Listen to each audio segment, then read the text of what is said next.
타이타닉 영화 보셨죠? 배가 침몰하는데 갑판에서는 음악이 흘러요. 승객들은 춤을 추고 있고요. 지금 한국 경제가 딱 그 꼴이에요. 코스피 오른다고 뉴스에서 축제 분위기잖아요. 근데 그 뒤에서 무슨 일이 벌어지는지 아세요? 외국인들이 한 달에 13조 원어치를 팔고 도망갔어요. 13조요. 환율은 1,480원까지 치솟았고요. 외환 보유고는 역대급으로 줄었어요. 이게 정상이에요? 왜 아무도 이 얘기를 안 하냐고요. 오늘 제가 다 까발릴게요. 진짜 무슨 일이 벌어지고 있는지. 2025년 말에 코스피가 연일 올랐어요. 뉴스마다 반등이다, 상승장이다 난리였죠. 개인 투자자들 신났어요. 드디어 기회가 왔다고요. 근데 그 와중에 외국인들은 뭘 했을까요? 팔았어요. 미친 듯이 팔았어요. 2025년 11월 한 달 동안 외국인이 순매도한 금액이 약 13조 원이에요. 13조요. 이게 얼마나 큰 돈이냐면요. 우리나라 1년 국방 예산이 60조 정도 되거든요. 그 5분의 1을 한 달 만에 빼간 거예요. 12월에 잠깐 순매수가 있었어요. 그래서 외국인 돌아왔다고 기사 났죠. 근데 그거 착시예요. 쓰나미 지나가고 나서 잔물결 출렁이는 거랑 똑같아요. 큰 파도는 이미 지나갔어요.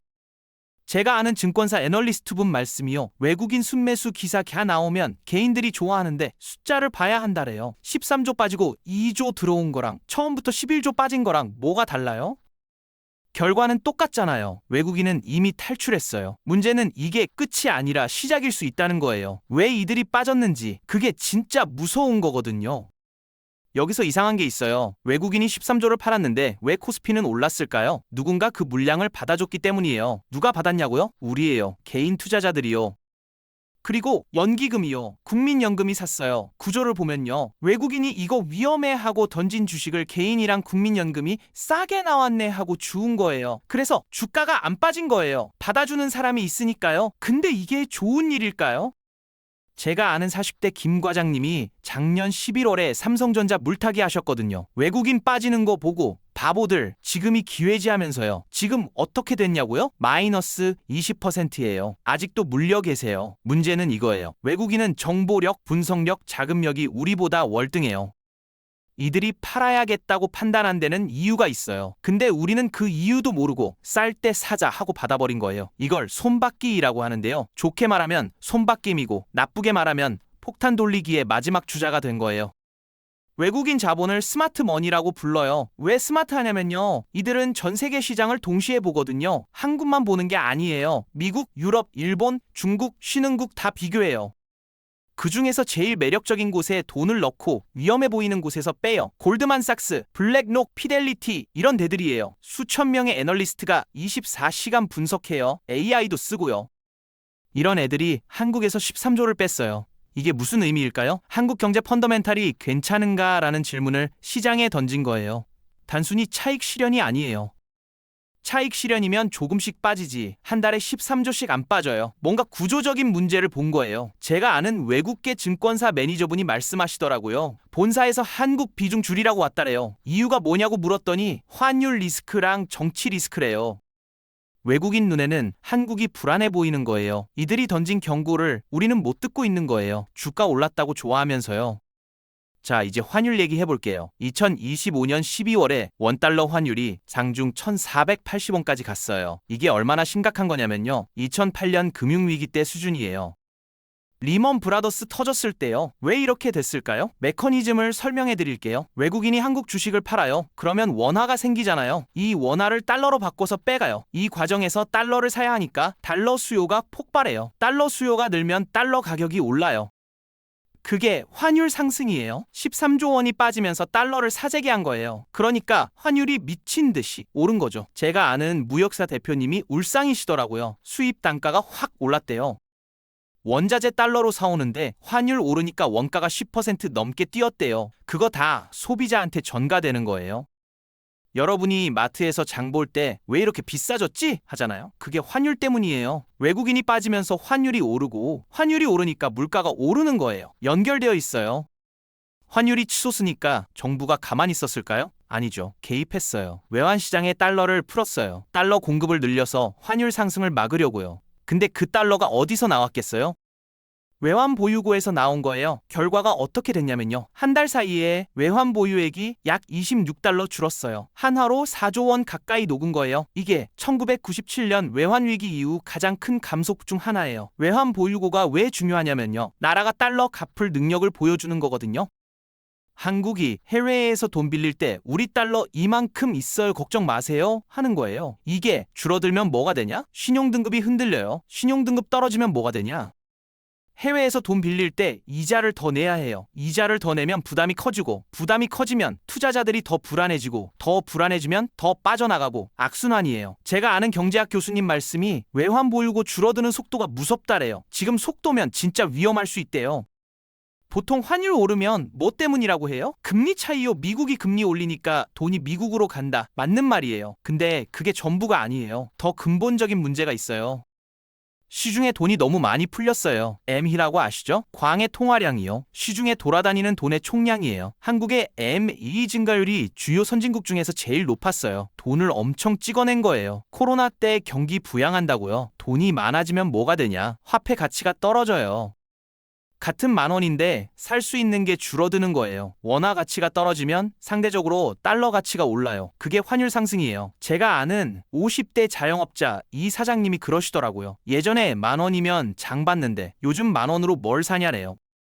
그게 화폐 가치 하락이에요. 금리 차이도 문제지만 돈을 너무 많이 찍은 게 더 근본적인 문제예요. 통화 정책 자체가 잘못된 거예요. 그럼 그 많이 푼 돈이 어디로 갔을까요? 정부는 경기 부양하려고 돈을 풀었어요. 기업들이 투자하고 고용 늘리고 경제가 돌아가라고요. 근데 현실은 어떻게 됐냐?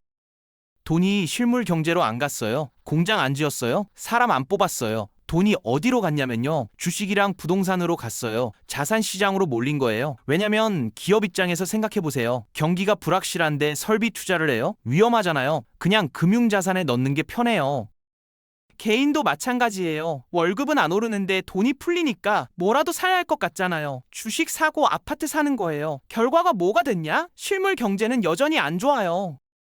체감 경기 나빠요. 근데 자산 가격만 올랐어요. 거품이 낀 거예요. 제가 아는 30대 직장인 준호 씨가 그러더라고요. 월급은 그대로인데 집값이랑 물가만 올라서 오히려 가난해진 느낌이래요. 정책 의도랑 결과가 완전히 반대로 간 거예요. 돈은 풀었는데 서민만 더 힘들어진 거죠. 그럼 금리를 올리면 되잖아요. 환율 잡으려면 금리 올려서 돈 가치를 높이면 되는 거 아니에요? 맞아요. 이론적으로는요. 근데 못 올려요. 왜냐면요. 올리면 난리가 나거든요. 한국 가계부채가 GDP 대비 100%를 넘어요. 세계 최고 수준이에요. 이 빚 대부분이 변동금리 대출이에요. 금리 오르면 이자가 바로 올라요. 금리 1%만 올라도 가계 이자 부담이 수십조 원 늘어나요. 감당이 안 돼요. 부동산 PF도 문제예요.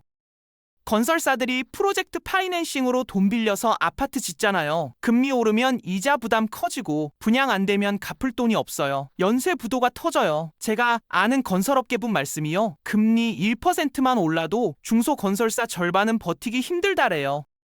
그래서 정부가 금리 못 올리는 거예요. 올리면 부동산이 무너지고 가게가 무너지고 건설사가 무너져요. 그 대가로 환율이랑 물가를 포기한 거예요. 서민 주머니를 희생시킨 거죠. 뉴스 보면 아직도 서울 집값 오른다 이런 기사 나오잖아요. 진짜일까요? 숫자를 보면 달라요. 거래량이 급감했어요. 서울 아파트 거래량이 정상 시기 대비 90% 넘게 줄었어요. 거의 안 팔린다는 거예요. 가격이 유지되는 것처럼 보이는 건요. 급매만 거래되고 나머지는 호가로 버티고 있어서 그래요. 실제로 팔리는 가격은 훨씬 낮아요. 미분양도 심각해요. 공식 통계로는 7만 호 정도인데 실제로는 훨씬 많을 거라는 말이 있어요. 입주 전 미계약 물량은 통계에 안 잡히거든요. 전세 제도도 흔들려요. 역전세난 아시죠? 전세가가 떨어지니까 집주인이 세입자한테 돈을 못 돌려주는 거예요. 이게 빌라에서 시작해서 아파트로 번지고 있어요. 인구도 줄고 있어요. 작년 출생아가 23만 명이에요.